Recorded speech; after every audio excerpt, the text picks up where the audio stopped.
Hello and welcome everyone to the SEGA Spirit Show episode number 3. It's your healthy dose of blue skies, blast processing and a whole lot of retro-fueled enthusiasm.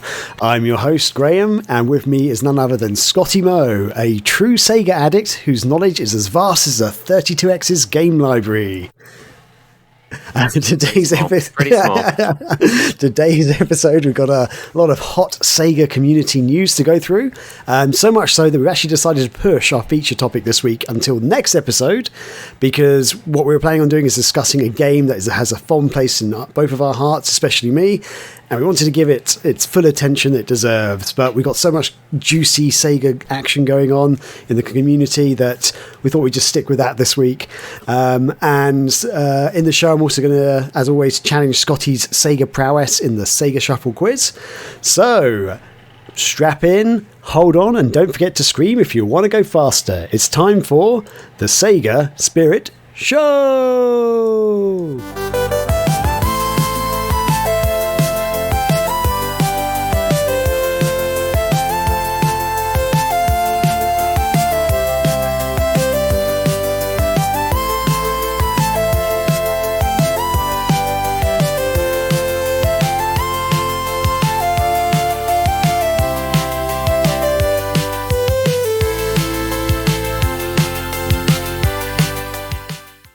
Scotty, how are you doing? What's been going on since the last episode?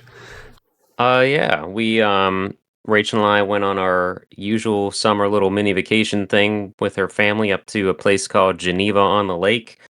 Locals might know that. I'm not even gonna go into much detail. Just look it up. It's like more of a white trash boardwalk. But hey, we have fun up there. And on our way up there every year, we visit a dead mall in a town called Ashtabula. And I grabbed a couple of things from that dead mall. I sent Graham a picture of them, or of one of those things already, which is... We'll start with the most SEGA relevant stuff. Actually, this isn't even, but I'll save the best thing for last. Virtual Athlete on the Dreamcast, which, as some might know from the Saturn Day Marathon thing, we played Decathlete. Mm-hmm.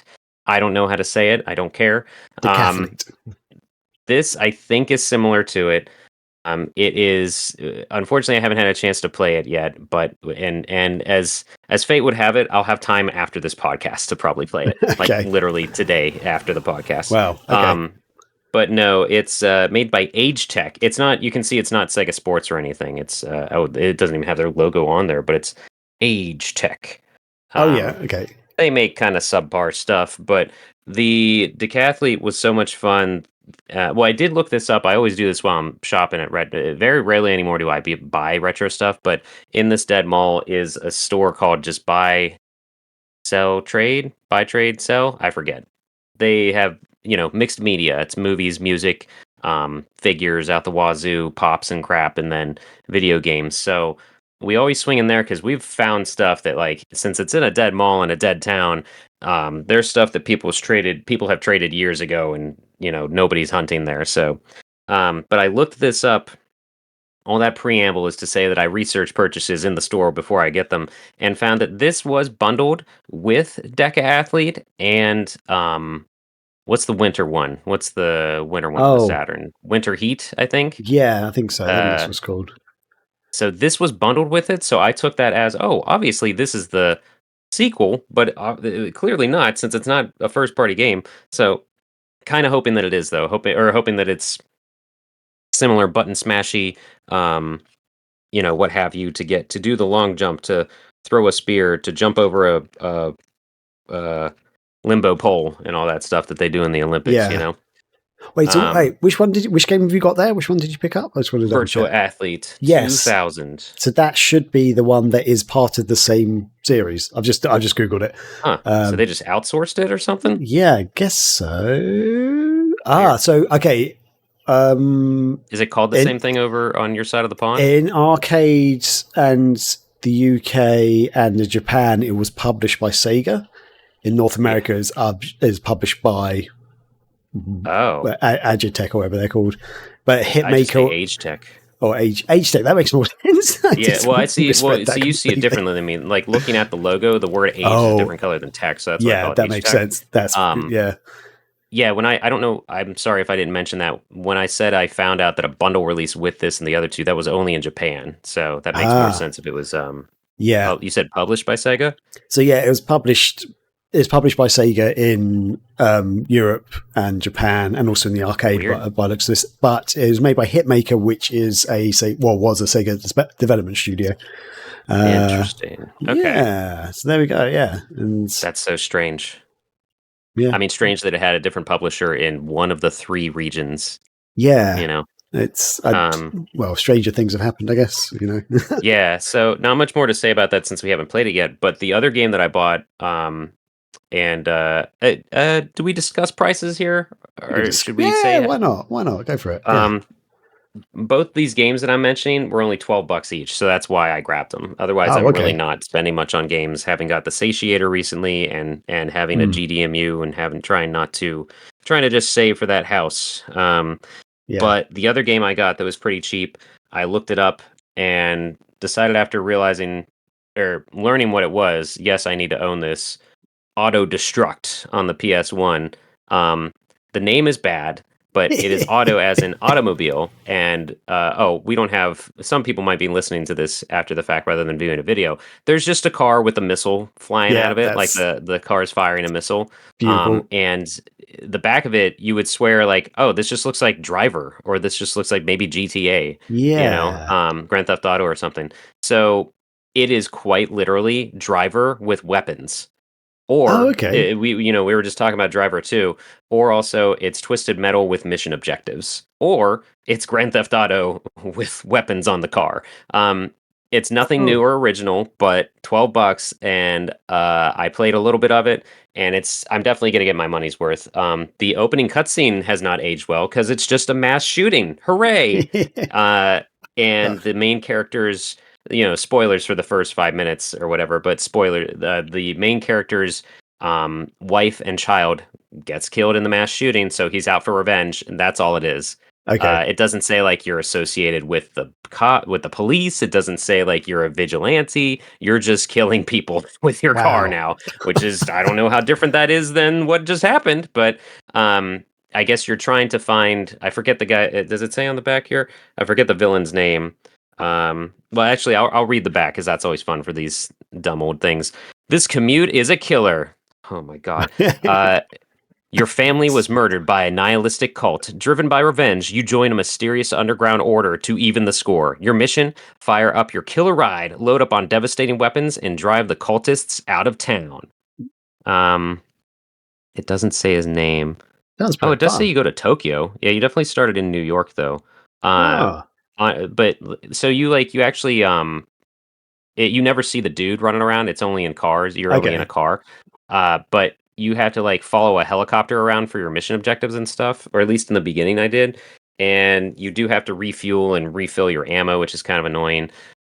But they had the camera angle is crazy to me because you can see on the back it's kind of pretty close to the car. You Hmm. can also have like a cockpit or driver's POV, Yeah. but also you can zoom it out so far that it's like the old school Grand Theft Auto is like top down Oh, bird's eye okay. view. So I was Oh, trying it like that for a little bit, but it's clearly not made for that because you can't like your field of view is not that far. Um, and so I don't know. I was thinking about maybe streaming this or something, or maybe just playing it on my own. But one way or another, it's like this is like one of the last vigils of car combat. I feel like on in that era, that actually sounds like Um, a game I'd love to play. I'm not gonna lie. oh yeah, Yeah. just turn your brain off and go. You know what I mean? Yeah. Um, is it? Well, we could try to find out if it like got another. Let me hop on the price charting here and type in auto destruct and see if that's Ooh, anything. It did get a power release. Okay, yeah, it's called auto destruct on your side of the. cool. That's always good when they keep Oh, the name. your cover art is not good though. Oh my gosh, you can't even tell what's happening. Like Really? it looks like the car's on fire. Um, it's just That's very dark. Like I'll describe it as you're looking it up there. I went to price charting to find both They should just be a sponsor of this Oh, podcast I at this see. point. Okay, on a second. Isn't that so bad? Maybe share it if you Yeah, can let's try and for get everyone to see. a good version. If this But is the it's one, like was that how your PS1 was the PAL PS1 like logo on the bottom and then a square the PS logo on the top left for all of them? I'm trying to think now. My brain. I'm gonna say I mean, yes, but you were Saturn pilled then, so you probably didn't yeah. notice, right? I don't know. So let's bring this up onto Oh, I didn't even mention it's made by EA when they went by Electronic Arts. EA. So it's so you that in mind, it does control decent. It looks decent. Like it plays well. This was the era where EA was making everything, every genre under the sun. Mm.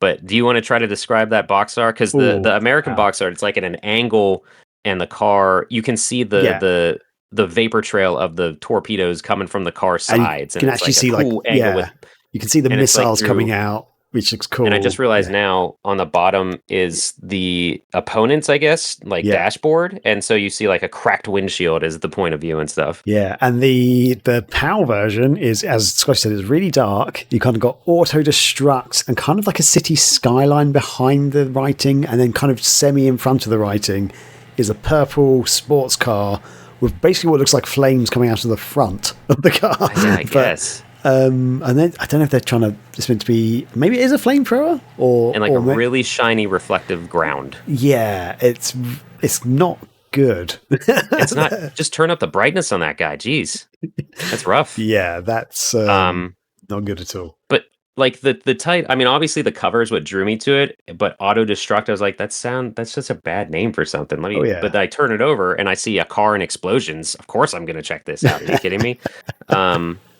And then last but not least of my grabs, I know Graham, I think Graham's a fan of this game, or at least one of them. I got the limited edition. Actually, let's play a little game. Okay. It's a book, and it's called Limited Edition Multiplayer Handbook. What game do you think this is associated with? You are not going to be able to get this. Limited edition handbook? Multiplayer handbook. Multiplayer Handbook. If I can't even show you, I kind of want to show you just those words, but you would definitely get it with the font. Is it something to do with like Saturn Bomberman or something? No. Okay. That would make sense because there could be actual strategy in that game for multiplayer. Do you want like 2 more guesses or anything, or what do you think? Can you give me a console that's on or platform? Oh sure. 360, PS3, and PC. Ooh. And okay, so it's going to be a multiplayer game. Oh god. I have one that might give it away. Go ahead. What genre? What genre are we talking about here? That's hard to confine it to a to one genre, because I don't think it fits in what all the magazines said it was. Can I give you one hint that might give it away? Yes. People don't remember that this game even has multiplayer. That's weird. When I show you, you're going to be like, oh, 100% right. Actually, I'm now looking at my gaming shelf in the background to see if I've got anything that... All right, I'll allow it.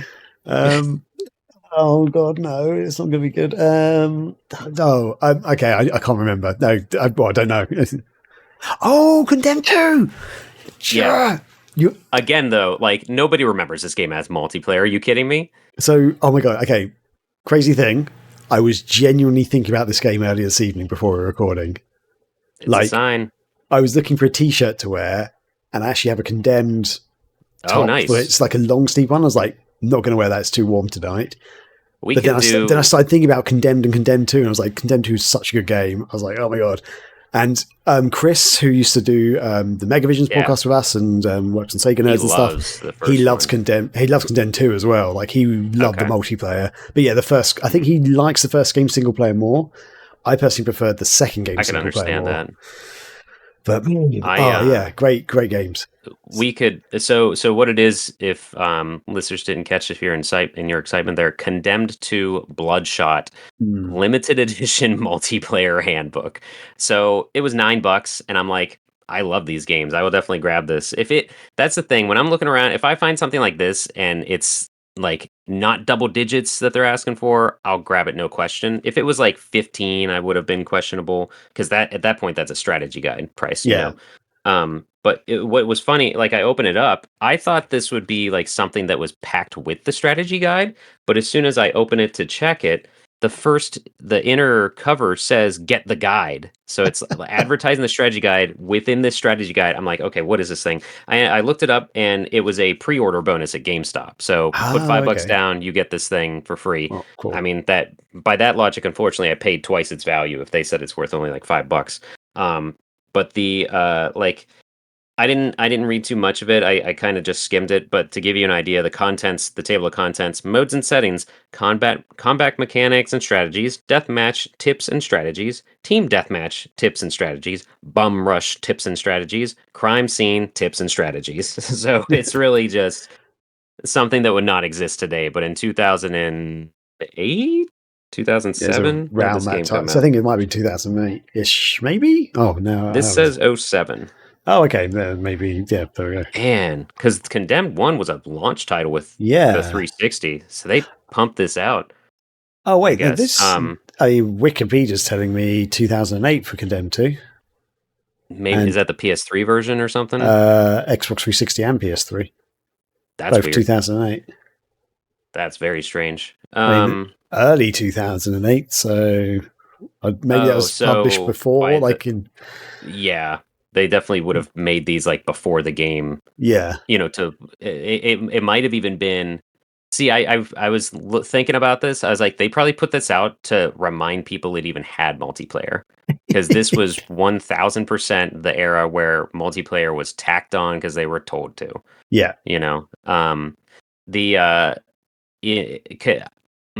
I'll throw this out there now. We could do a Condemned episode on 1 and 2 absolutely. easily. Please. Yes. Because I'll mention this again. Condemned 2 is the first game to make me yell out of fear. It spooked me with a stupid jump scare. Yeah. When I say it, you're going to be like, "Oh yeah, of course." When the bear jumps through the wall, in the cabin, it literally invades your entire screen by just like, "I'm a bear," Yeah, that's such a great moment in gaming. Like that whole you had no idea bit. what was coming with that. Yeah, but the first one confirmed I do have a fear of mannequins, so thanks Sega. Thanks Monolith. Yeah, that wasn't scary. Doctor Who, I'd seen Doctor Who long before that, but nope, Condemned confirmed it. Thank you. But no, Condemned 2, just a very 2007 thing that would not exist today. Limited edition multiplayer handbook. So that's awesome. I'm excited to read that a little bit more, and probably never practically use it, but still that I have it is cool, because I did not have that pre-order. That was a series I got into a little bit after the fact. Okay. Yeah. That was and stuff, so kind of around the height of Sega nerds at the time, and I was actually invited to Sega Europe's headquarters for a Condemned 2. What? Oh yeah, Monolith. Wasn't Monolith French? Or am I totally wrong with that? I forget. I thought they were American. Oh crap! They went on to make the Fear games, though. Apparently, they are American, or they were American. I'm an idiot. All right, but they sorry again, everybody. Sega Europe did a press thing, which was really awesome, and we actually dressed. They had like a crime scene set up in the office. I remember hearing about that. And yeah, and I had to dress up and everything. And yeah, you had to dress up. Yeah, we dressed up as like investigators to try and like solve a crime. They like set up. We had like black lights and stuff. It's just a fun little thing they sometimes did. That's crazy. Yeah, I can't remember anything else from that thing, but we did get to play a little bit of the game, and it was really fun. And yeah, they gave us a press copy of the game at the end of it, which is awesome. So yeah, I didn't get to pre-order it or get any bonuses like that. There's basically, here's a game. No manual or anything, but that was really good. I love that game, so I'm very happy. When you said what genre is it, everybody called this a first-person shooter, but neither of them really are. They're just first-person horror. Before that was a genre. Yeah, I guess there is took off as a genre. I'd say there is a bit more shooting in that than the first one, because I do remember you get guns towards the end. But yeah, I wouldn't call it. Yeah, I guess it's not. It's a shooter. Still more first-person melee than anything, because you're like grabbing pipes off the wall and 2x4s and stuff. Guns we could totally talk about. Yeah, we could totally talk about Condemned 1 and 2 ad nauseum. We should note that on the docket for an episode idea. Good stuff. I'm very up for that. Maybe we can get Chris involved as well, because he loves. Oh yeah, yeah. Anything That's what we else? grabbed. Oops, I went away from the docket here. No, like I said, we walked around a dead mall, so we did film it because we honestly don't know how much longer that mall is going to be around. So did a little vlogging, and I will have that on my YouTube thing at some point. Excellent. Yeah. So yeah, well, I'll link to your YouTube channel in the description at the end and stuff. Well, not at the end, after it's published, whatever. You can chat about it a bit more. But yeah, great stuff. I'm looking forward to seeing that. Cool. So for me, I'll just run through a couple of bits. So if you've been keeping up to date with my PC shenanigans, I recently got a new PC. I had it on like set up for like 2 or 3 days, and the graphics card started like dying basically. And it's brand new graphics card and everything. And basically, yeah, it just suddenly my screens would go black, and the fan would start whirring really loudly. But everything was actually still working. Like I was on a Zoom call, and they could hear me and they could see me, but I couldn't see them because my monitors weren't working. Anyway, sent it back. They were checking it out, and as they were checking it out, I sort of just happened to think, I'm just going to check on their website to see if they've got any other models around. And there's another model which was slightly more expensive, but it wasn't there when I first looked at the computers on their website. And it was actually had all the specifications I really, really wanted. So it had the graphics card I got ended up before was a NVIDIA 5070 T, I think it's TI is what it's called, which is basically, it's obviously a dedicated graphics card, but it's only dedicated. So if something goes wrong with the graphics card, it doesn't switch to the motherboard or something. It's like a slightly cheaper model of the 5070 or something. Which I basically was looking at going, is this worth it? Would I need that? Like, would I need to go to the non-dedicated graphics card? I was like, I'll give it a try. And then obviously that went wrong and I couldn't use my computer. So this other one actually has a 5080 graphics card, which is slightly better anyway. And 5080. Yeah, 5080. I don't know if that's what we call them. I don't know. Okay, I never know if you meant to say 5080, 5070 or whatever. So yeah, let's say that.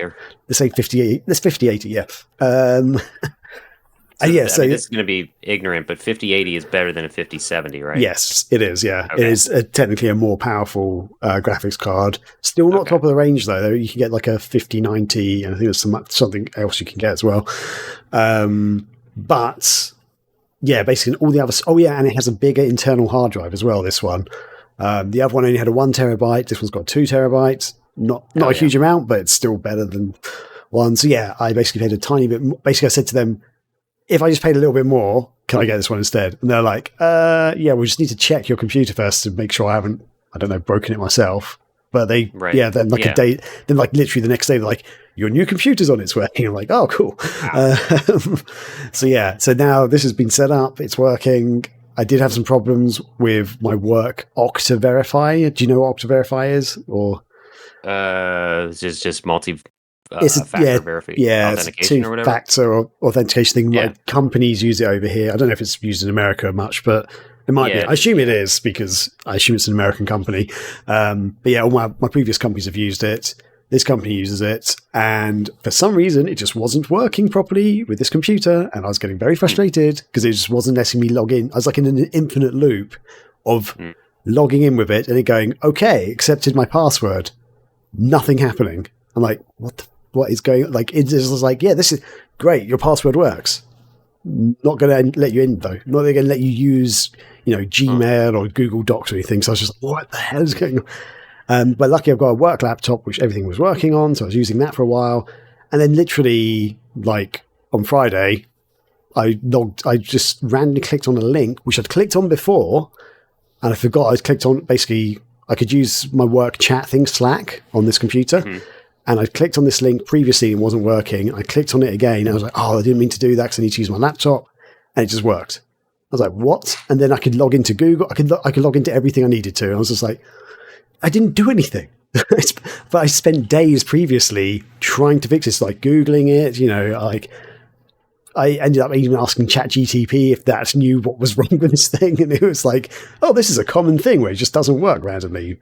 No solutions though at all. Anyway, so Yeah. Okay. But my computer's working. It's all set up. There's a big box hidden over there somewhere, which is I'm gonna have to get rid of at some point. But yeah, thank God. Man. But yeah. Well, I'm glad you're back. Yes, thank you. Oh my God. And another small thing. I got my VM2. Sorry, I just got to take out my controller. There we go. Got that bad boy going. So yeah, I didn't have the SD card that was the right size to go in it. So it can only take up to a 32 gigabyte, which is plenty for the VMU thing because 1 gigabyte is like 8,000 VMUs worth of data or something. So 32 gigabytes is plenty, obviously. But that's the maximum it can take. And I didn't have one, so I had to get one. And then I had issues actually. This is like a heads up. If anyone buys one of these, the VM2 thing, I'm just showing you on my screen. There's the box. I was trying to push the SD card in with my finger, and it kept just popping out. I was like, "What is going on? This is so weird." And like I was really pushing in. I was managing to actually get it inside the card, and it just kept popping out again. And basically, because of that, it wasn't registering that I had the SD card in. And a big shout out to Chris. I apologize if I pronounce your name incorrectly, but Chris Diaglu. He is the guy from Dream Mods who makes this lovely thing. I emailed them saying, I think this might be broken. And he's like, oh, I'm really sorry about that. We do test them all before they go out, but maybe some slip through the net. And he basically said, did you try using your little tool to push it in? I was like, tool? What tool? Turns out in the box, there's this tiny little jibby that is like a piece of plastic with a pin bit on the end. I don't know if you can see that. Right. Yep. And that is actually something you'd reset a watch with, or it's like a tiny pin thing, and it was actually stuck inside the plastic bit, like which I just didn't notice it, to be fair. And I was like, oh, okay. And I basically went and looked for it, used that, and pushed it in less than what I did with my finger, and managed to click in place. So magically, the tool really works. And yeah, it's been working perfectly. And yeah, Chris has been very helpful. He actually sent me some links to some extra like videos and stuff to like tips and tutorials on using the VM2.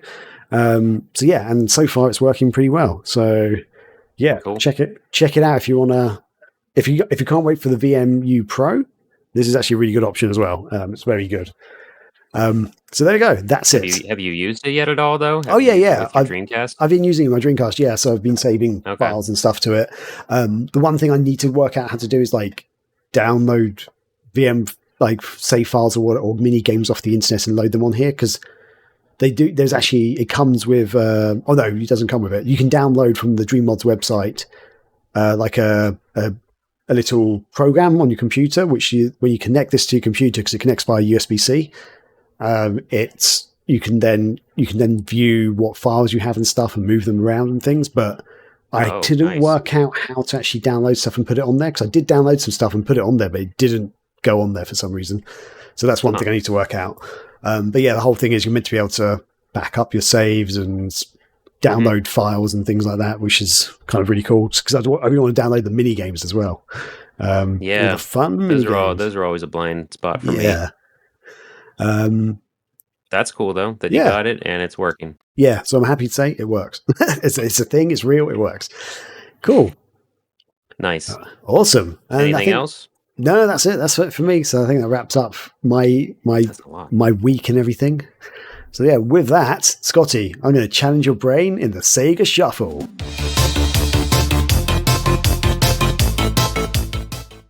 So Scotty, it's time. It's the thing that you love to hate. It's time for the SEGA Shuffle. So if you don't know about this, it's a little fun SEGA theme quiz that I do with Scotty each episode. Basically, I have randomly generated some SEGA themed names, like they could be game names, character names, developer names. I have to try and describe what it is without using any of the words within that name. And Scotty has to. I give Scotty 1 minute to try and answer as many as he can within that 1 minute. Last week, actually, Scotty, I have to apologise. I said that you'd got 5 correct, but technically, I made an error because I actually I made an error so one of your things doesn't count. So the last answer you gave was for a game, the character Axe Battler, who's like the hero of Golden Axe, or whatever. Yeah, I think I called him Axe Guardian or something. And I actually said, I think you did. Did you get Axe Battler at the end? I actually used the word golden. I used the word Golden Axe in my clue, and Axe is his first name. So technically, I should have skipped that one or not cancelled it. But it was right at the end of your time anyway. So basically, yeah, I guess we couldn't give it to you anyway. So I mean, that could have been. You could have just said the beat 'em up on the Genesis and arcade with the word golden in the title, and I would have immediately figured out you were trying to talk about Golden Axe. Although I was trying to talk about the character, not Golden Axe. Yeah, I know, but you. Oh, I see. I see what you're saying. Yeah. Okay. Yeah. Makes sense. Cool. So that's all right. Anyway. We'll continue in this flawless game. Yeah, this perfect game that we're so good at. Right, Scotty, are you ready? I'm ready. Hands up. Thumbs up. Let's do this. Let's do this. Okay, get my little timer going. And 3, 2, 1, let's go. Okay, this is the dreamlike protagonist of a Sega Saturn game. Knights? Yes, perfect. The mastermind behind Shenmue Virtual Fighter. It's the developer. Name of the developer name. Yu Suzuki? Yes. Dreamcast game, rhythm game starring Ooh La La. Space Channel 5. Yes. Genesis Mega Drive game, a platform where you're an eco-friendly robot who's made of spheres. Vector Man. Yes. The feline character from Sonic Adventure. Oh, Big the Cat. Yep. Futuristic firefighting on the Sega Saturn. Burning Rangers. Yes. Beaten up set inside a strip, hand-drawn. I can't say the word. Rage. No. That's the end of. That's 1 minute up. Okay. Do you want me to tell you what that was, or do you want to use that? I guess so. Okay. Or we can save it for next week. No. Well, I don't know. I'm not sure. I was thinking of the correct thing when you said strip. So go ahead. I was trying to talk about a comic strip, but I couldn't use the word comic. Oh, yep. No, right. Okay. I understand.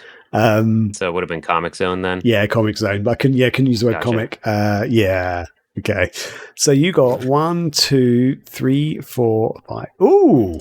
Let's double check. You got 6 correct this week. 6. You are going up in the world. This is amazing. Suck on my 6, people. Yeah. That's fantastic. Well done. So you're getting better every week. You're getting better. And I feel like I might be describing things better as well, hopefully. Yeah. I think so. We're all improving. That's what we're about here at Sega Spirit. Oh yeah, that's the name of the game. And yeah, with that, let's crack on with the main thing that we're going to talk about, which is our news.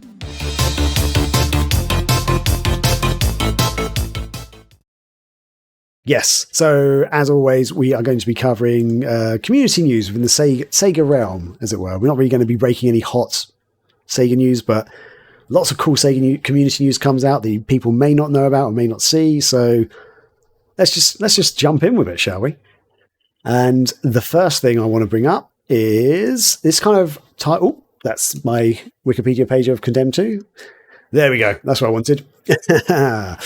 Smooth as a whistle. So, yeah, this ties in with Did you say smooth as a whistle? Yeah, I got that wrong as well. Wait, maybe I'll just start this. Maybe I'll start this again. Just keep going. So the first thing we're going to be talking about is it ties in with our episode last week, which was all about Ecco the Dolphin. And since we launched that episode, Ed Annunziata has been on Twitter, X, whatever you want to call it, and he's put out this tweet saying, "Hey everybody, what are your ideas or commentary on a modern Ecco the Dolphin remaster? Thanks." So he's kind of just put out kind of like just the idea of, hey, what do you guys want to see in the latest game? And people are just like throwing out ideas and suggestions and stuff. Yeah, not really much more to add to this, I guess. I actually suggested I want to have a 3D game because I loved Ecco the Dolphin Defender of the Future. Some people are like saying things I just don't really agree with. Like someone says no air meter, which I mean, that's kind of the point of Ecco. It's, it's meant to be a challenge. They suck at games. And also, actually, interestingly as well, because this is something we forgot to mention in the last episode, or I forgot to mention, even though I'd made a note of it. He's like this. Oh, yeah, this person sort of saying about,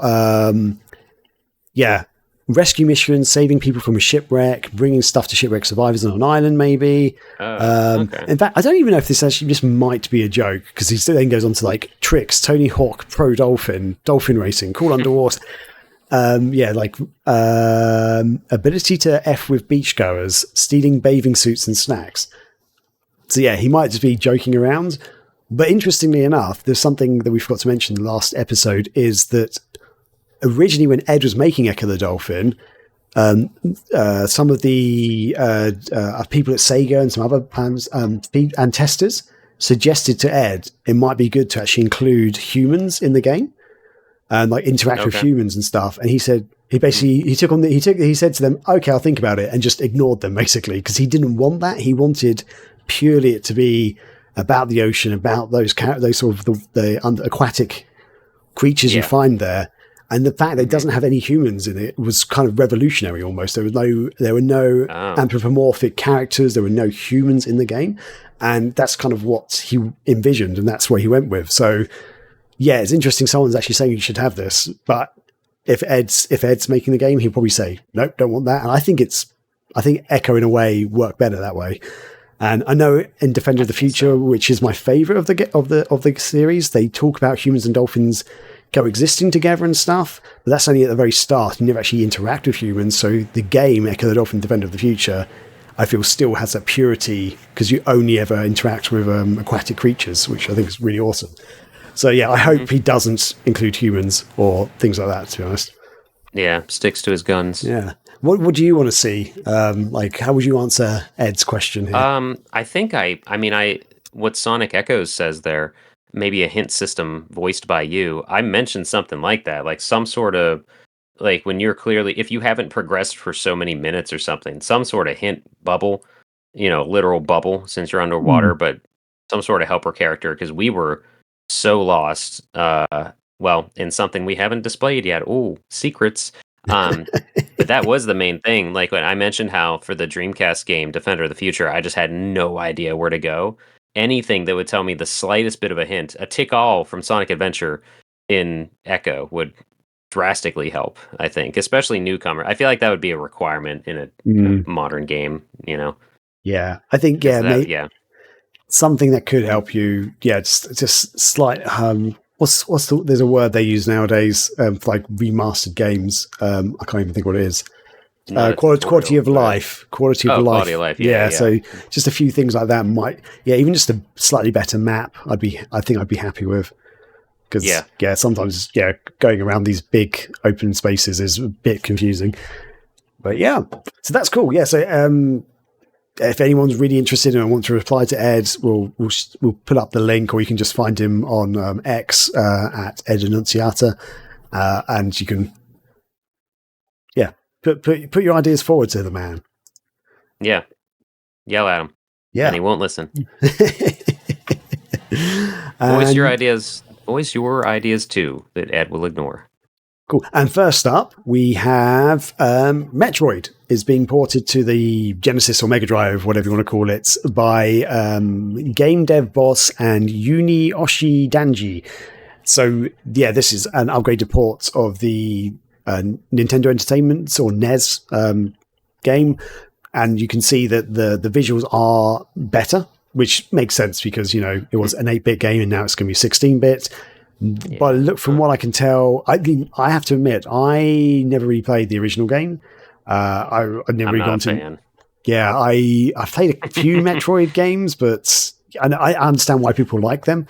I've never been a huge fan, but it looks good. I think this looks pretty cool. If you're into Metroid, you probably enjoy this game. From what I can tell, it is basically the original game, just slightly better visuals, slightly better character sprites and animation. The one thing I know about is things like the gun has more animations on it and things like that. Even when it just hits the wall there and stuff. Yeah, and like when you're moving, I don't know if you can see it. Actually, you can see lights spinning on it and stuff, or it's rotating, or it's got the effect of it looks like it's rotating. So Okay. yeah. And next up, so just continuing on this, is by the same guys, Darkstalkers is also being ported, which is really cool. So if you don't know, Darkstalkers is a 2D beat 'em up by Capcom. It was... Well, it's a fighter. It's not a beat 'em up. Sorry, fighter. Sorry. In my head, beat 'em up was the right thing The to say. FGC is going to come after you now. It is a fighting game, a one-on-one fighting game. Yeah, and it was... This is the same franchise as Dark Savior, isn't it? In my mind. Yeah. Yep. Yes. Good. It's universal good. monsters and other creatures and mutants and humanoid type things like Frankenstein's monster. Dracula. Wait, I just said Dark Savior. I meant to say Vampire Savior. Sorry. Vampire Savior, Darkstalkers. You combine. Yes. Yep. Dark Savior is a Sega Saturn RPG. I just remembered, but it's very different game. Very different game. So Vampire Savior franchise as well. And from what I understand, this is not fully finalized yet. There's still some characters are missing moves, they're missing animations and stuff. I don't think all the arenas are quite there yet. But it is really cool because the original game was released in 1994, I believe, and it was not on any of the 16-bit systems. It was in the arcade, and then it went on to like Saturn and stuff like that. So it was on Saturn. It's pretty cool seeing this coming to a 16-bit system, it was not designed for this, basically. So I'm not huge.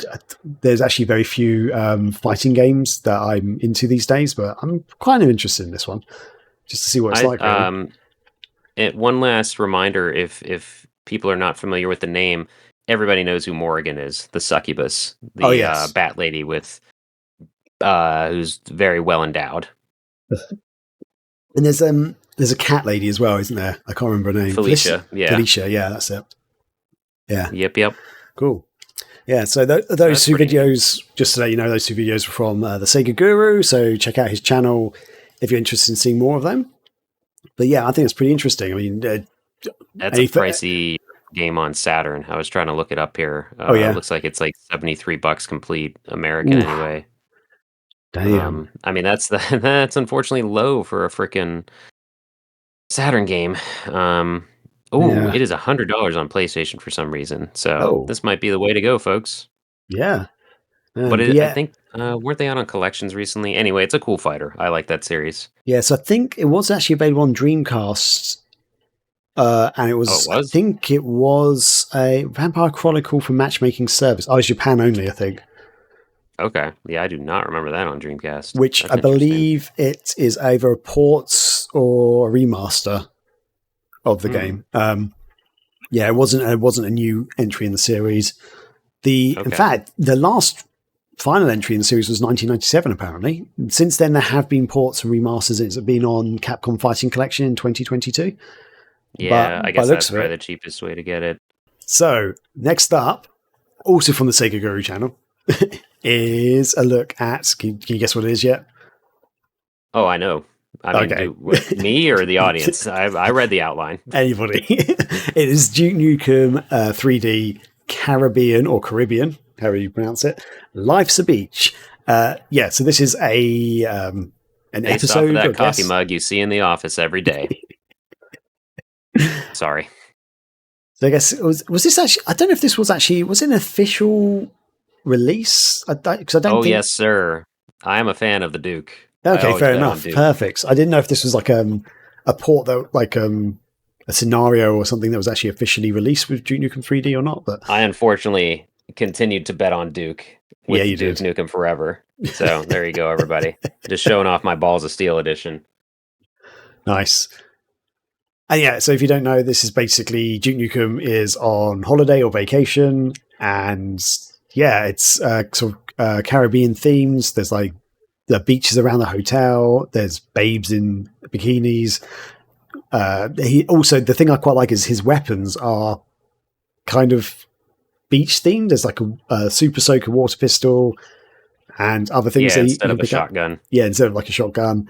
And Scotty, I don't know if you've actually had a chance to play this, but I actually have now on the Dreamcast. Not on Dreamcast. I play the crap out of it. It was originally released through the Megaton edition that had Oh boy, here we go. The Megaton Edition included the Atomic Edition, Duke It Out in DC, Duke Caribbean Life's a Beach, Duke Nuclear Winter, and that was on Windows back in the day. Oh, fantastic. So yeah, I played a lot of the actually Duke. downloaded it and put it on my mode for my Dreamcast and was playing it earlier today, in fact, and it was pretty good. I only played a little bit of it. The controls were a little bit twitchy, I will admit. Like, I kept turning corners way too quickly, so I had to actually reduce the analog sensitivity right down. But it was fun. Yeah, there was a few weird bits of pausing and freezing at times, but generally it was pretty cool. And I'm not the biggest Duke fan, I'm not gonna lie. Like, I never really got into the originals much. My favorite one, which you'll probably hate me for, is the N64 version because it had the co-op mode, and I like co-op mode in games. Okay. So yeah, sir. When it was released on 360, they had 8-player co-op. Did they? What? On XBLA, it was a freaking joke. No level was difficult ever with more than 2 people playing, basically. Yeah. That sounds pretty fun, actually. Yeah. Shoot. Was that Doom? Oh, no. I might have gotten them mixed up. Oh. No, Duke Nukem, I think, was on XBLA. I'll double check, but... Okay. Yeah. But, yeah, from what I played, it was pretty fun. So definitely check it out. I'll throw up a link in the description at the end. And, yeah, I love Duke Nukem. The character is a horrible character and has not aged well. But let's see here. Okay, yeah, it was on 360 back in 2008, and it allowed you to rewind the game. Okay, you did have co-op online, so it did exist on there. Okay. Because I thought I played it a little bit with somebody. Not with somebody's me. of mine. Maybe. Yeah, I've always been a fan of what are called boomer shooters now. I think they got another new name or whatever, but Duke I played more than Doom. And this one I played a bunch through the Megaton Edition on my Vita, actually. I got it for Vita, and that was a lot of fun.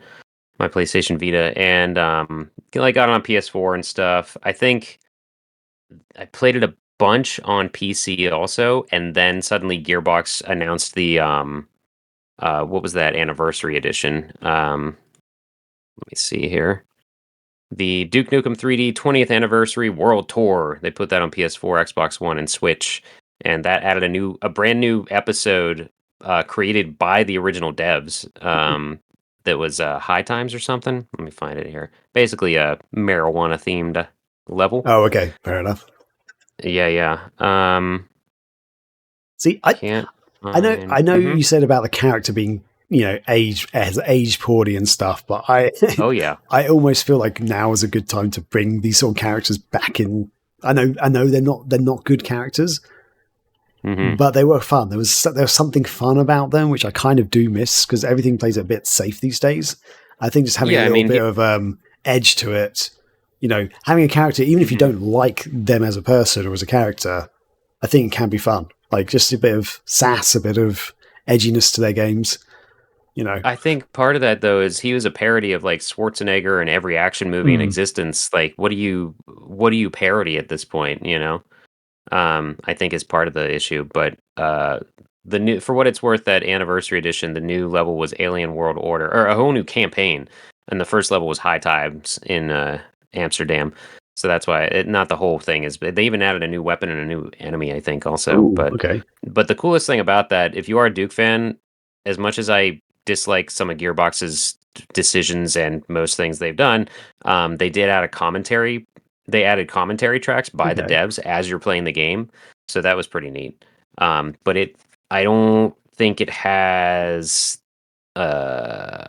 Caribbean in it though. Like the Megaton edition, if you can still find that somewhere, that does have the Caribbean add-on and a bunch of the add-ons. That's why I was bummed when this anniversary edition came out, because it delisted the Megaton edition that had everything in it, and then this came out and had way less, but it had a bonus level with commentary and stuff. Yeah, so that's one thing I hate about like the digital world these days, when they delist something that you really like or you really want, and then they replace it, but it's not as good. Like with Grand Theft Auto, like you can actually still get the original versions of the Grand Theft Auto 3 trilogy, if you want to call it that. Vice City, GTA 3, Vice City, and San Andreas. You can still get them from Rockstar directly, but they're kind of hidden on their website, and they really want you to get the remastered versions, which aren't as good. Interesting. Yeah, because I had to try and get them to play them on the Dreamcast. You have to own a copy to be able to do the whole Dreamcast thing, which we spoke about in the previous episode. But I had to try and find them, and it was not easy. But someone else has actually set a link on a website to actually find them a lot easier now. The internet will provide. I will say that. And if you still have the Megaton edition, you can still play it and download it in your Steam library. Because I still do, but it's out there. Duke heads, hit it up. Fantastic. But I was wondering about this, and so I added the video to the docket, and you're about to show us. It looks yes, I am. So this is another cool thing. If you are really into your first-person shooters on the Dreamcast and you don't like the controller, you can play with mouse and keyboard, which is awesome. So the Dreamcast mouse and keyboard, to clarify. Yes. So anyone who anyone who I've wants got to... them. Surely you've got them, right? For House of the Dead, for Typing of the Dead. I don't own Typing of the Dead, but I did buy them for Quake and... Was it Quake and Unreal? I think they support it. One Christmas, that was basically my Christmas. I got Shenmue, Quake 3, or no, something, but I got Quake 3 and a mouse and keyboard, and I was pretty excited. So yeah, check it out. That's the way to play the game, really. So, the video is him playing it with a mouse and keyboard. Well, that's the first Duke, but it does work with it. The dev confirmed it. Excellent. Or the port person. Yeah. I didn't know the rocket launcher was up neat, there. though. Sorry, I didn't realize the rocket launcher was up there on the first level. Oh, yeah. I just don't know this game that well. Like I remember this level quite well because I quite remember the theater and stuff, but yeah, I guess I don't know it that well.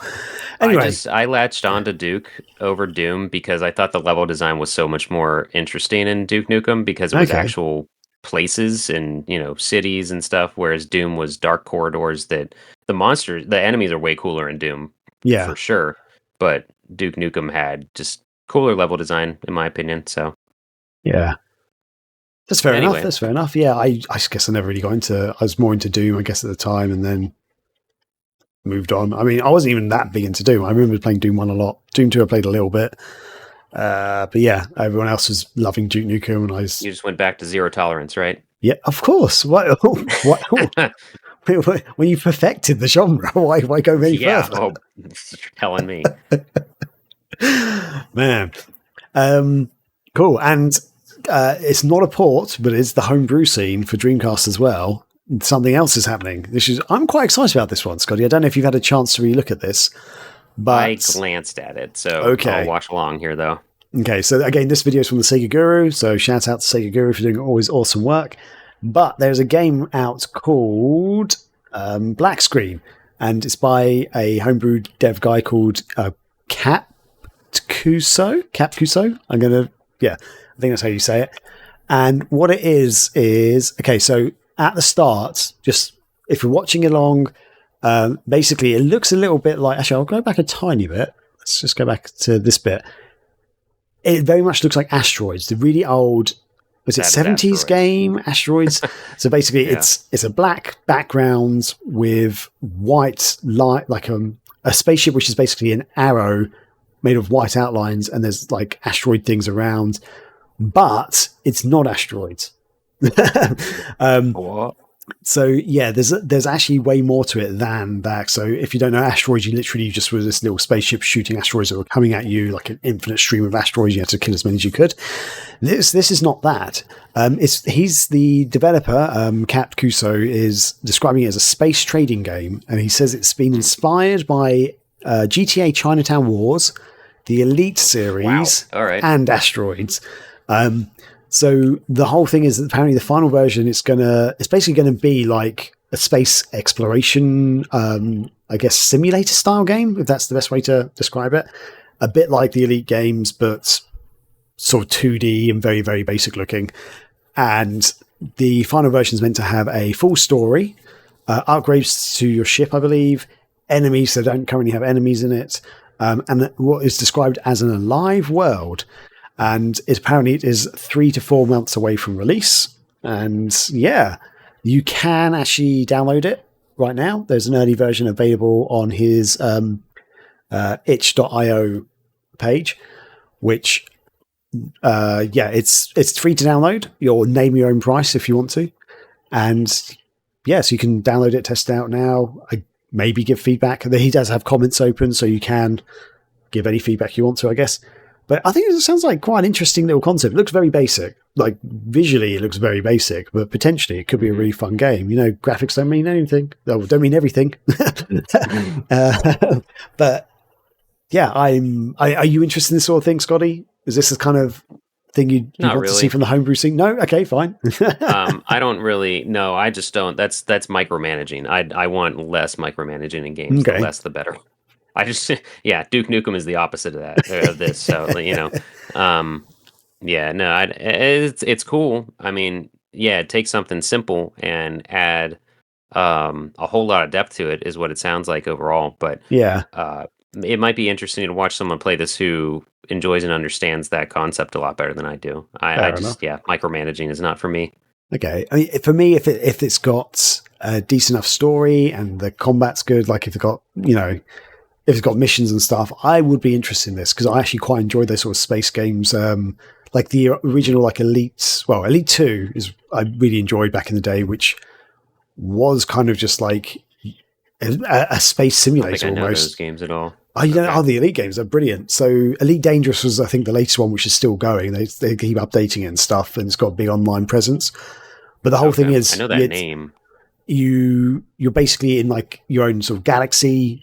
You in Elite 2 and stuff, you actually have like missions you can do, but you can also play the game how you want to. So you can be a trader. You can basically trade stuff, or you can be like a pirate. You can attack people. You upgrade your ship. You just get better and better. And Elite Dangerous though is very in depth and intense. I found I actually didn't get into Elite Dangerous that much, especially the controls. It was you had to really learn how to dock a ship, basically, which I did not like doing.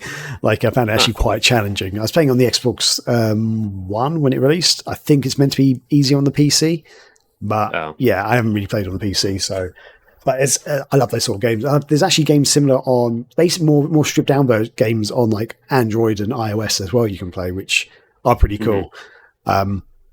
But I'm interested. I'd like to see where this is going. I might try and test it out before the next episode to give some bit of early feedback if possible.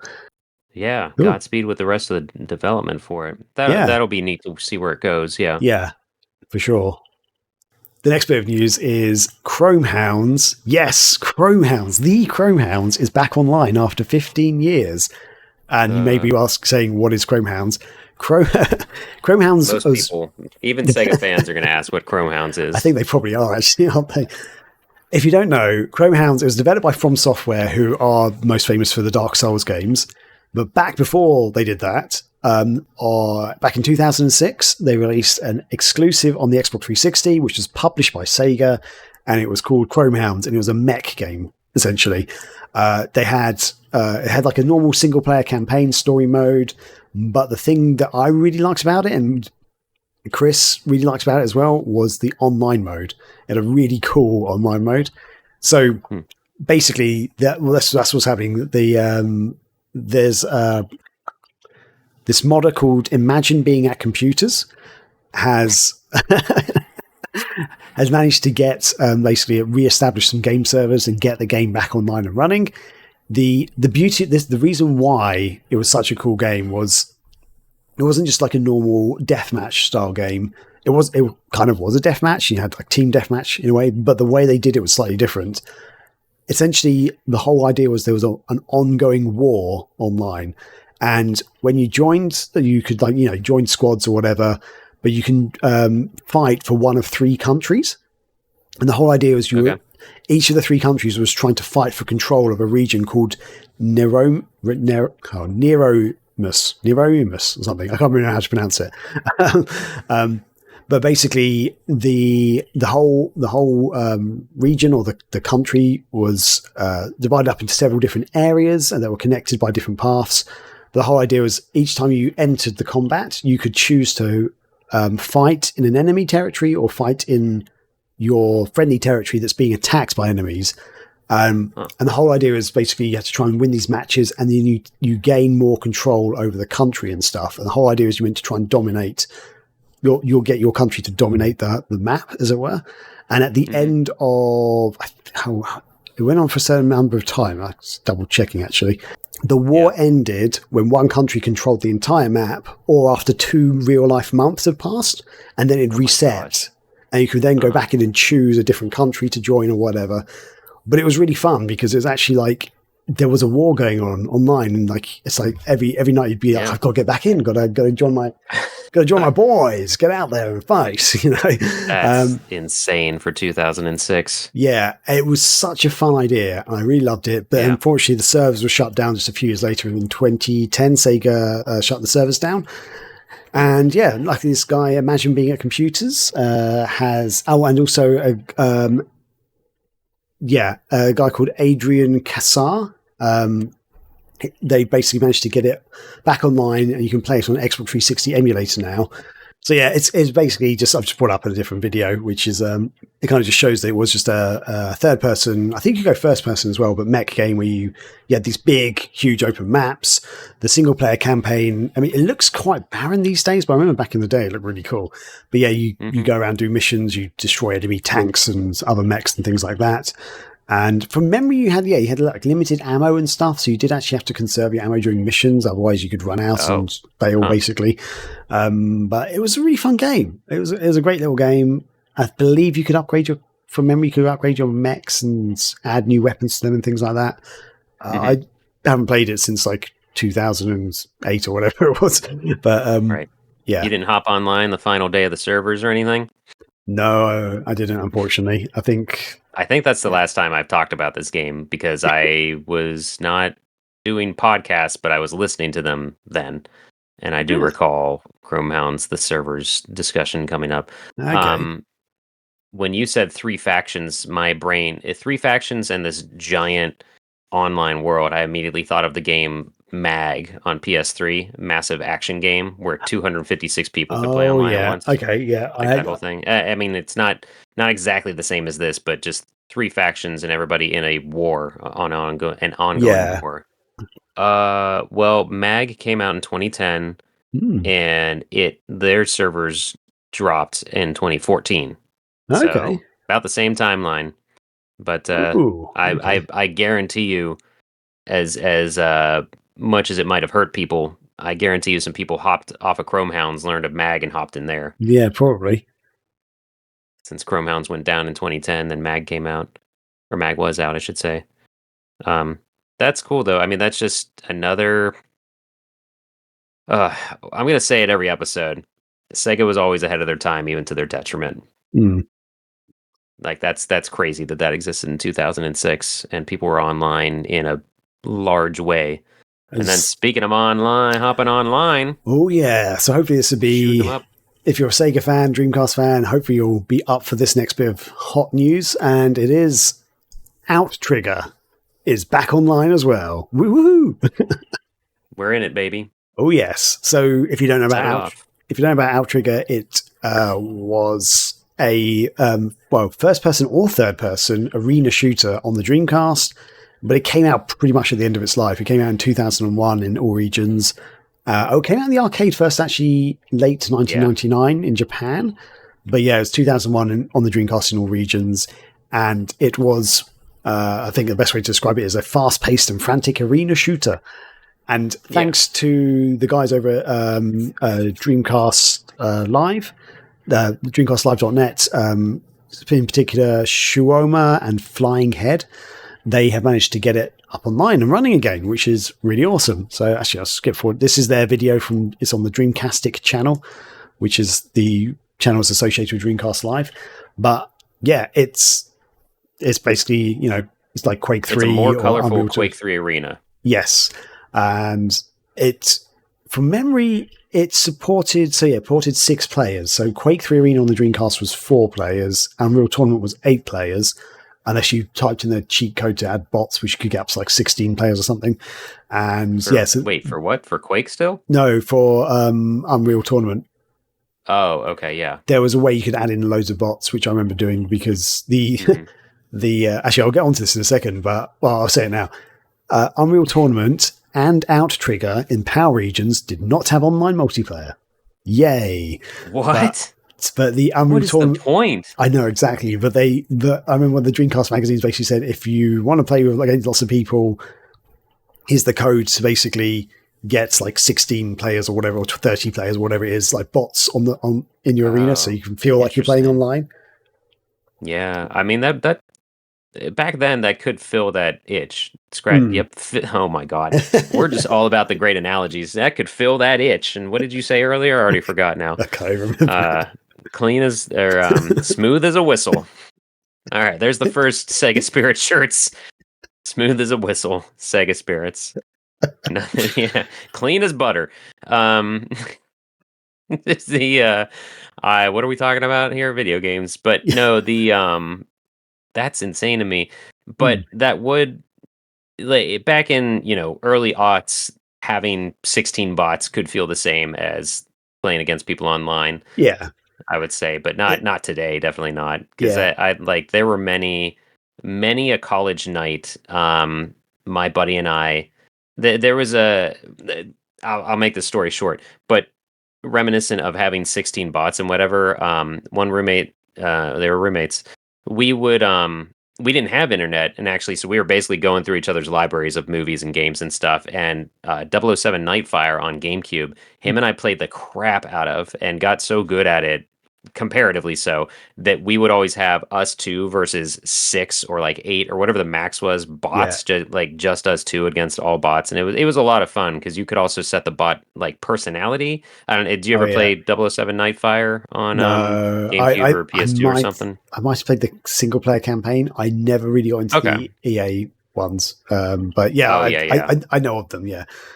Yeah, but you could go in and tweak their personality and have it be like someone would be like whatever the tank personality was or whatever. They would just go in guns a-blazing, or like ninja personality. They'd be more sneaky and kind of get you from behind and stuff. But that it fit that urge, like to go online and stuff. So I could see that being kind of fun. But this is still just crazy to me. The community behind all of this, Shu, I think he goes by, or they go by, and like PC Wizard is the one who normally does this YouTube channel that we're watching.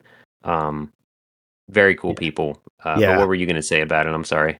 Oh, I was actually going to say something on what you were talking about with Double N Agent Nightfire. Perfect Dark on the N64 had something similar with the bots and stuff. So you could set their personalities and things like that, and how difficult they were. And I had a friend who liked Perfect Dark but was rubbish at them. But I was really good at Perfect Dark back in the day. I'm rubbish now, but I would be me and one bot versus him and lots of bots basically. And it was very fun. It was a lot of fun. And he'd set the bots to like, I think there's one you could set to just would be a knife guy. And he would just go around picking up. And I think there's another one who would go around and just steal all the ammo or something from memory. Like there's always a guy just running around. The douchebag setting. Cool. Yeah, basically. Remember one of his bots was just to steal everything. I'm like, what's this guy? Never attacked anybody, but steal everything. That's it's so much fun or whatever. Yeah, it was so much fun. Did you ever play OutTrigger? Did you ever play OutTrigger? I did. I actually own it. I played it a bit when it first came out, but because it wasn't online, I didn't. And at this point, I think I didn't really have any friends in real life near me who you could come over and play regularly.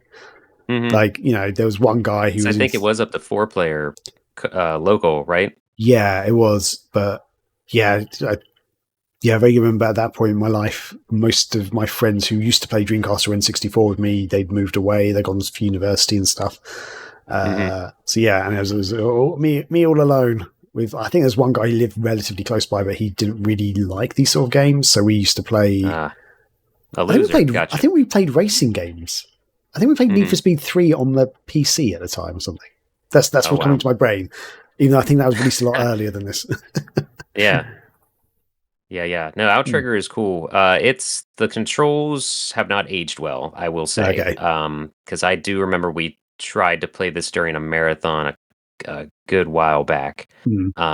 And maybe more recently, since I got the twin stick controller on Dreamcast, because it works with that. Oh, And okay. good lord, is it hard to do. I don't think any game works on a twin stick properly. I feel like No, besides Virtual On, even it's Virtual On, I just hate with the twin stick. I'm sorry. I played it and I was like, this doesn't make sense to me. yeah. You got to when you're playing Virtual On with the twin stick, you got to kind of treat it as Katamari Damacy a little bit. I've never played that game in my life.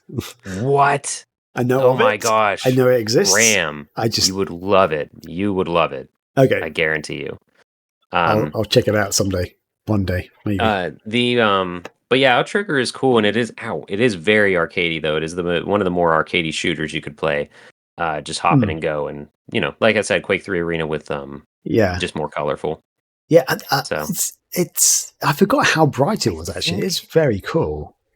If memory serves me, and rarely it does anymore, the arcade version I think has a trackball that you use, but I could be thinking of that crazy EA Blitz type shooting game that I think is just literally called Arena or something. I can't remember. Arcade shooting game. Whoops. Shooting game by EA. As you're looking that up, I was just thinking about like what was I saying with like the power release of Unreal and OutTrigger.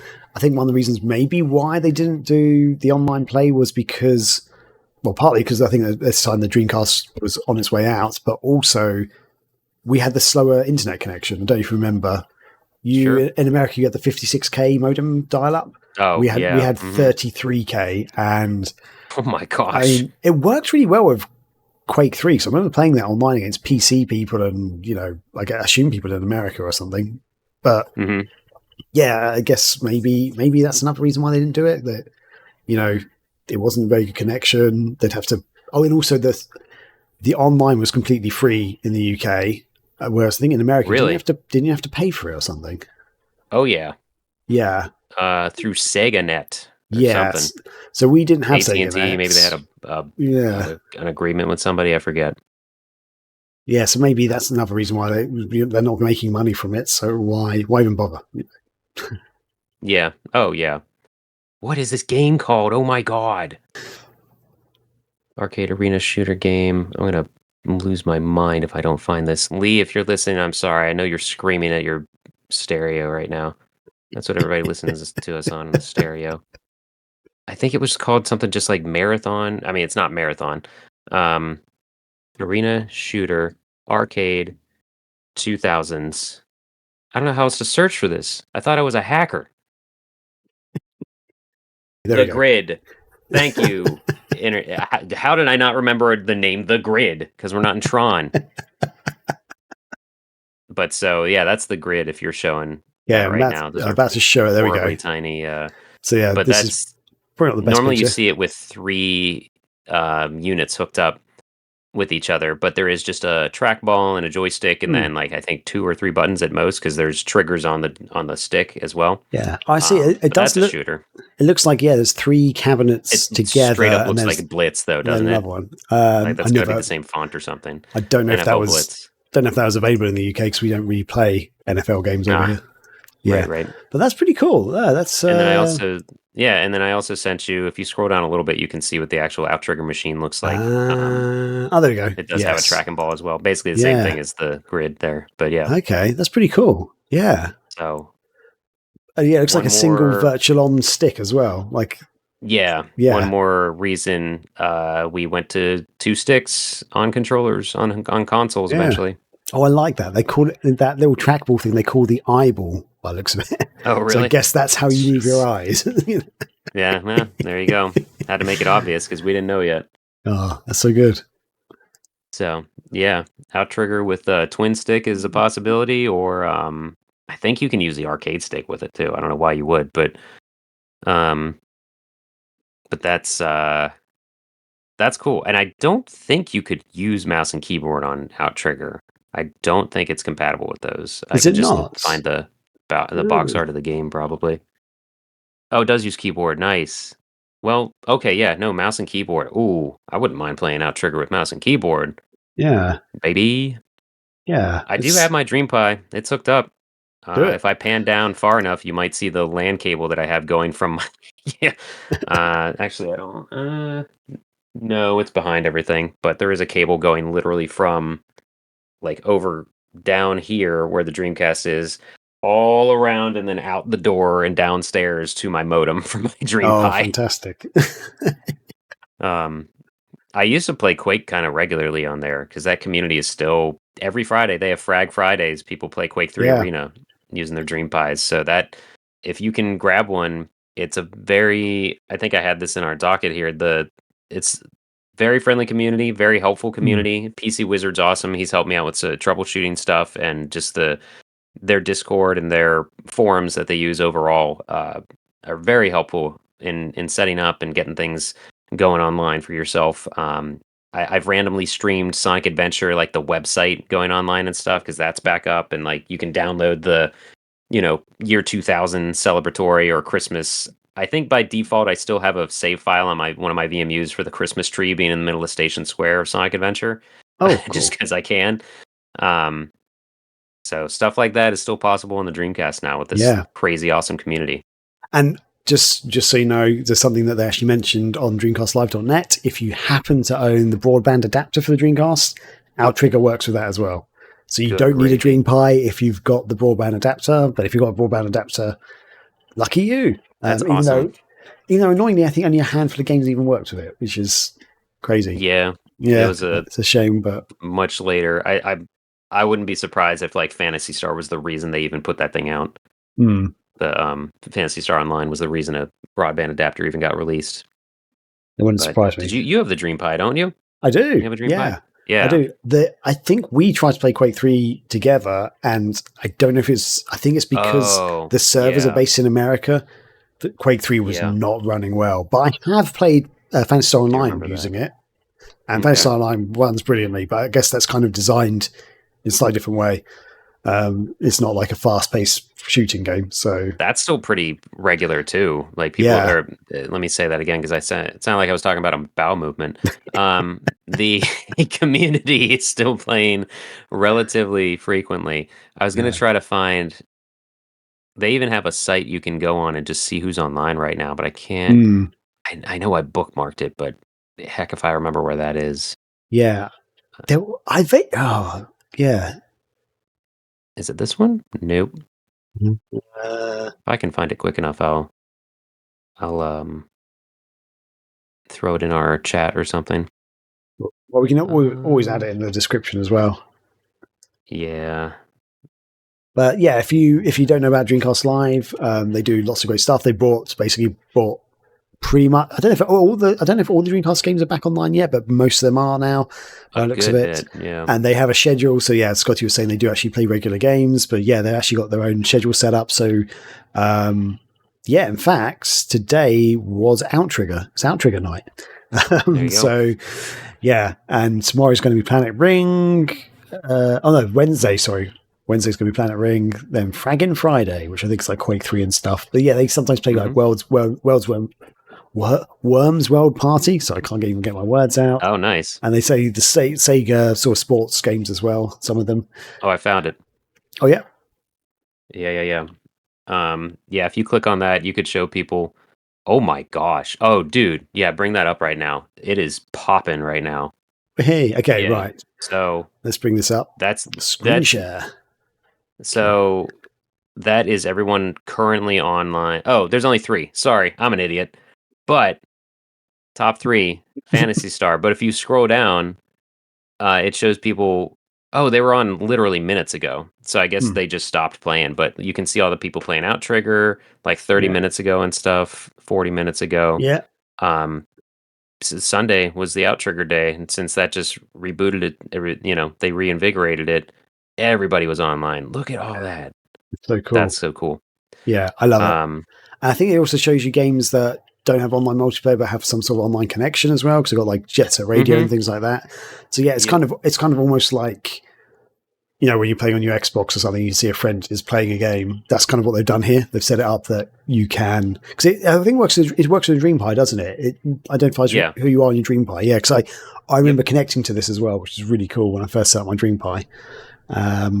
I just refreshed and one other person hopped into Phantasy Star. So that's probably a party going through the campaign right now. Mine is not But yeah, the refreshing. fact Oh, that there we go. people are actively playing Dreamcast online with other humans in 2025 is so awesome. Yeah, it is really cool. I try to get people to hop in now and again, but I used to anyway, try to do that more regularly, but I need to update my Dream Pie. Yeah, I haven't actually Yeah. touched it since I moved house, which was now about 3 years ago. So yeah, I need to look at that. But yeah, DreamcastLive.net. Also, as we were just looking at Dreamcast now, brilliant, good Pretty cool. stuff. Cool. And that kind of wraps up. You know, that was a lot of news to go through. Hopefully, it introduces at least a few people. And yeah, I mean, is there anything you want to talk about? What you've been playing at all lately, or? I haven't. I've had a busy life right now, so I haven't played a whole lot. Just more Tetris and stuff on the side, and more of the fighting collection a little bit. I do want to. I mentioned I want to try to hop into Virtual Athlete and try to maybe give that a shot today or Cool. something. I did just download Alan Wake Remastered because it dropped to $5 again on PS4. Ooh. I want to give that a shot because I really liked Alan Wake when it came out forever ago. Don't know how well it's staged. I really liked Alan Wake, and I had never seen a single thing about Twin Peaks, so that tells you something about Alan Wake, I guess. I've never seen Twin Peaks. I knew Twin Peaks existed, but yeah, I love Alan Wake was one of my favorite games of that era, basically. Oh, nice. Yeah, I'm pretty sure on most might only be PSN that's $5, but other than 30 normally. Anyway, that's it for me though. I don't have a whole lot going on. Going to try to play some stuff, but we'll see. So, what about you, Graham? I've been playing Ecco the Dolphin Defender of the Future after we last, after our last episode. Started playing that again, which is really good. And also, I finally actually gave Grand Theft Auto Vice City a try on the Dreamcast. And I got a shout out to that community because I was actually having issues trying to download it. It turned out I was using an old guide telling you how to do all the download stuff, and there's people talking me through it on Discord. Really good community. So if you're interested in downloading Grand Theft Auto for the Dreamcast and you're get stuck, go and speak to these guys because on Discord they're really, really helpful. I downloaded it, and I have to admit, I don't know if something went wrong with my download, but my version of the game is running a bit slow and janky, which I know they haven't finished porting it, but I've seen videos online of other people playing it, and it's a lot smoother. So I don't know what's happened with my version, so I might need to re-download it. I mean, it's playable, but it just occasionally a lot more slowed down than what they're showing on other videos. So yeah, but those are kind of those are the games I've really been playing at the moment. So yeah. There we go. Any final plugs or shout outs that you got? For myself, I mentioned a Dead Mall video is going to be coming up, but I did just write. I wanted to finish off the month of May since I did the Saturn Day Marathon, and we were talking about Saturn games here and there. I added a blog about Sonic World in Sonic Jam, entitled "Sonic World is my Mario 64" because it really was. I don't just use that to blab about clickbaity stuff. I really enjoyed Sonic World in Sonic Jam, and I talk all about it. And I think Graham read it. I read it. I enjoyed the article. It was actually quite fascinating, and it's quite nostalgic for me as well because I loved the Sonic World in Sonic Jam. But I also love Mario 64 even more, I guess. But very good read. That's fine. So, I'm not going to say much more because go read the thingy. But it's really good to write. It's good. And it came out of I know it would get more views and clicks and whatever, but I was like, I could do a top 10 Saturn games for the 30th anniversary in North America. But then I'm like, everything that I was going to write about in that list, I've talked about in other reviews or retro reviews or, revisits or whatever. I'm like, I don't want to write about Knights again for the 16th time, and then I was like, oh, Sonic Jam. Oh, Sonic World. I still play that, and I just can kill hours in it, just being goofy. So I was like, let's write about possibly the most niche blog I've done in, one of the most popular franchises in the world, but still like honing in on a mini game in a game from a system I Yeah. feel like nobody owned. So yeah. No, it's really good. Yeah, we'll There you link go. that in the description. And Thanks. yeah, I don't really have any plugs or shout outs, except I'm just going to do a shout out to the DreamcastLive.net people. Yeah. For the guys who've got OutTrigger and all those other games back online. You're doing amazing work. And yeah, just keep it up. Love it. Everything you guys do. So yeah, thank you very much. And with that, I think we're out. Nothing more to say, really. Just see you in the next one. Catch you later, everybody.